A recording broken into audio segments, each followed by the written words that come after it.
आज ठाकरे गटाचे प्रमुख उद्धव ठाकरे अहमदनगर जिल्ह्याच्या दौऱ्यावर आहेत। उद्धव ठाकरेंनी शिर्डीच्या साई मंदिरात जाऊन दर्शन घेतले। या दर्शनानंतर शिर्डीजवळच आयोजित जुनी पेन्शनर कर्मचारी संघटनेच्या मेळाव्याला उद्धव ठाकरे हजेरी लावणार आहेत। या मेळाव्यात ठाकरे काय बोलतात याकडे सर्वांचं लक्ष लागलंय।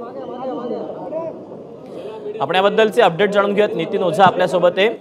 नितीन, उद्धव ठाकरे आता साईंचं दर्शन घेत आहेत, पुढचे नियोजित कार्यक्रम त्यांचे ठरलेले आहेत, पण प्रामुख्याने उद्धव ठाकरेंचा हा दौरा किती महत्त्वाचा ठरणार आहे?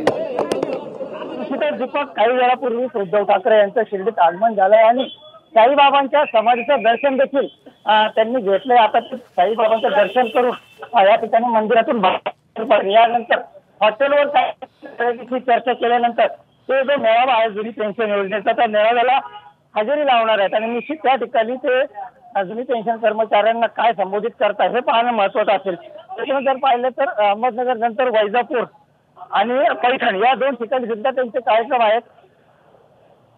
त्यामुळे उद्धव ठाकरे काय बोलतात हा आपण प्रयत्न करतोय।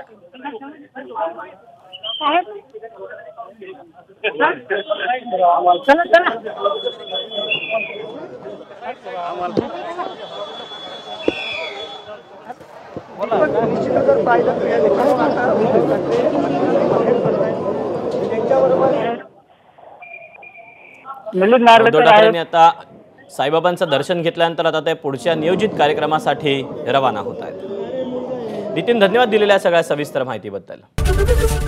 एबीपी माझा, उघडा डोळे बघा नीट।